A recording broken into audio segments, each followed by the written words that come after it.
Hi hello friends, మనమైతే ఇప్పుడు చూడబోతున్నాం ఫిష్ పికిల్ అయితే చాలా ఎమ్మీగా ఉంది.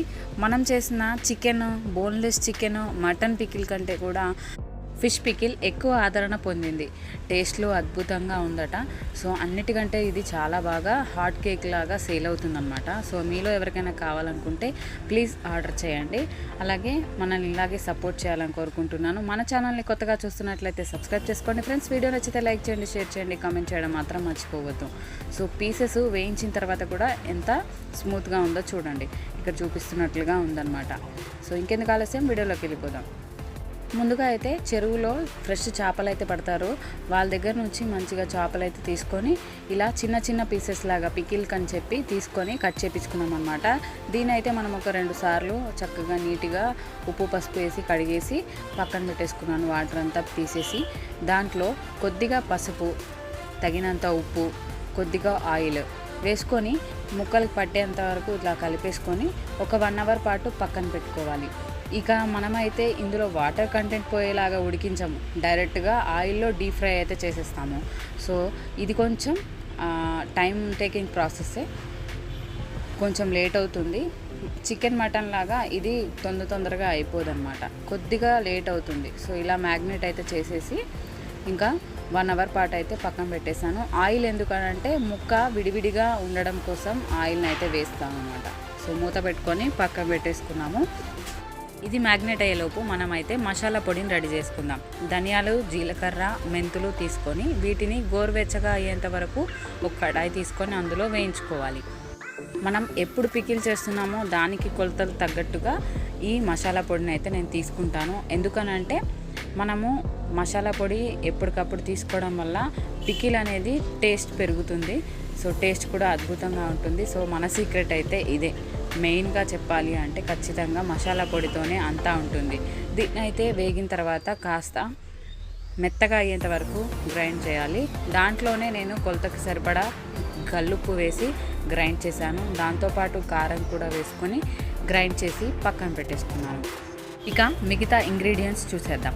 అల్లం వెల్లుల్లి పేస్ట్, ఫ్రెష్ కరివేపాకు, ఎండుమిర్చి ముక్కలు, ఆవాలు, దాల్చిన చెక్క, లవంగాలు, మసాలా పుల్లలు. ఫిష్ పికిల్లో మనమైతే ఈ లవంగాలు, ఇలాచీలు, దాల్చిన చెక్క డైరెక్ట్గానే వేసుకోవాలి, పొడిగా వేసుకోకూడదు. ఇలా వేసుకోవడం వల్ల ఫ్లేవర్ అనేది ఎక్కువ వస్తుంది. దాంతోపాటు కొన్ని వెల్లుల్లిపాయ రెబ్బలు పొట్టు తీసుకొని ఇలా కచ్చపచ్చగా అయితే దంచుకోవాలి. దీన్ని కూడా తీసి పక్కన పెట్టేసుకోవాలి. దీన్ని కూడా మనం ఆయిల్లోనే ఫ్రై చేసుకుంటాం. దీనివల్ల కూడా టేస్ట్ బాగుంటుందన్నమాట. సో దీని అయితే పక్కన పెట్టేసుకొని మనం ఇక్కడ వాడుతున్నాం Vijaya double filtered groundnut oil అనమాట. పల్లి నూనెను అయితే వాడుతున్నాం. 4 కేజీలకు దాదాపుగా 1.5 కిలో పైన అయితే ఆయిల్ పట్టింది. సో దీన్ని అయితే చక్కగా ప్యాన్లో వేసుకొని వేడయ్యేంత వరకు ఆగి తర్వాత మనం మ్యాగ్నేట్ చేసి పెట్టుకున్న ముక్కల్ని అయితే తీసుకొని ఇందులో కొద్దిగా వేసుకొని వేయించుకోవాలి. ఇక డీప్ ఫ్రై డైరెక్ట్గా చేస్తామని చెప్పాను కదా, సో అదే అనమాట. ఈ ముక్కల్ని ఆయిల్లో వేసేటప్పుడు కాస్త విడివిడిగా వేసుకోవాలి. ఎందుకంటే ఒకదానికొకటి అతుక్కొని చిట్లిపోతాయి, ముక్కలు విడిపోతాయి అన్నమాట. అందుకని చెప్పి అలా వేసుకోవాలి. అలాగే వేసిన వెంటనే కలపకూడదు. ఒక 5-10 సెకండ్లు ఆగి మెల్లిగా ఇలా ఇక్కడ చూపిస్తున్నట్లుగా కలుపుకోవాలన్నమాట. లేకపోతే ముక్క మొత్తం పాడైపోతుంది. ఇలా పీసెస్ మనకి చక్కగా ఉండాలంటే ఇలా నెమ్మదిగా కలుపుకోవాలి. సిమ్లో పెట్టే మనం ఫ్రై అయితే చేసుకోవాలి. ఇక గోల్డెన్ బ్రౌన్ కలర్ వచ్చిన తర్వాత వీటిని అయితే తీసి పక్కన పెట్టేసుకోవాలి. ఇలా మనం మ్యాగ్నేట్ చేసి పెట్టిన ఫిష్ ముక్కల్ని మొత్తాన్ని కూడా ఇలాగే డీప్ ఫ్రై చేసేసుకోవాలి. ఇక ఫ్రై చేసిన ముక్కలు చూస్తున్నారు కదా, చాలా స్మూత్గా ఉంది. దానికి విడివిడిగా ఉన్నది పీస్గా మనకి తెలుస్తుందన్నమాట. సో ఈ చిన్న ట్రిప్స్ ఫాలో అవ్వడం వల్లే మనకి పికిల్ బాగా వస్తుంది. ఫిష్ ముక్కల్ని వేయించుకున్న ఆయిల్లోనే చక్కగా ముందుగా అయితే దంచిపెట్టుకున్న వెల్లుల్లి రెబ్బలు, అలాగే కరివేపాకు, ఎండుమిర్చి, ఆవాలు, మసాలా దినుసులు ఇక అన్నీ వేసుకొని ఇందులోనే వేయించుకోవాలి. అలాగే అల్లం వెల్లుల్లి పేస్ట్ కూడా ఇందులోనే వేసుకొని వేయించుకోవాలి. ఇది వేగిన తర్వాత మనం సపరేట్గా మసాలా పొడి, ఉప్పు, కారంతో అయితే చేసుకున్నది కూడా ఇందులోనే వేసుకొని కాస్త కుతుకుతలా ఉడికించుకోవాలి. ఇదంతా సిమ్లోనే ఉడికించుకోవాలి, హైలో పెట్టకూడదు. ఎందుకంటే కారం వేసిన తర్వాత హైలో పెట్టడం వల్ల అది నల్లగా కలర్ చేంజ్ అయిపోతుంది.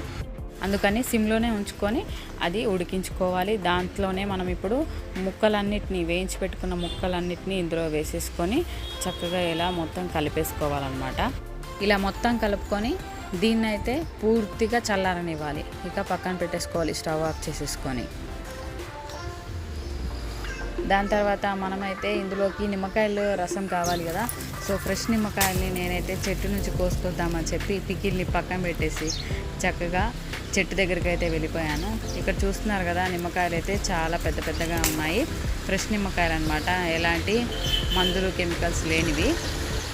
మన తోటలో ఉన్నది కాబట్టి ఆ నిమ్మకాయలు కోసుకోవడానికి అయితే నేను వచ్చేసాను.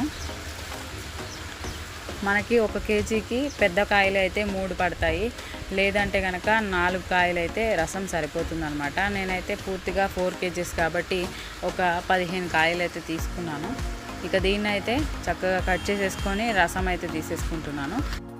ఇలా మొత్తం నిమ్మకాయలన్నిటిని పిండేసుకొని దాని నుంచి రసం అయితే మొత్తం తీసేసాను. సో ఈ రసాన్ని తీసుకెళ్ళి పూర్తిగా చల్లారిపోయిన ఫిష్ పికిల్లో అయితే కలిపేస్తున్నాను. నిమ్మరసం కలపకముందు పికిల్ అయితే కాస్త లూజ్గా ఉండింది. నిమ్మరసం ఎప్పుడైతే యాడ్ చేసామో ఇక అదైతే చిక్కపడడం స్టార్ట్ అయిందన్నమాట. సో పికిల్ అయితే టేస్టీగా తయారైంది, చూడడానికి అద్భుతంగా ఉంది, తినడానికి ఇంకా చాలా అద్భుతంగా ఉంటుంది. సో మీలో ఎవరికైనా కావాలనుకుంటే తప్పకుండా ఆర్డర్ చేయండి ఫ్రెండ్స్. మంచి క్వాంటిటీతో అయితే మీకైతే అందజేస్తాం.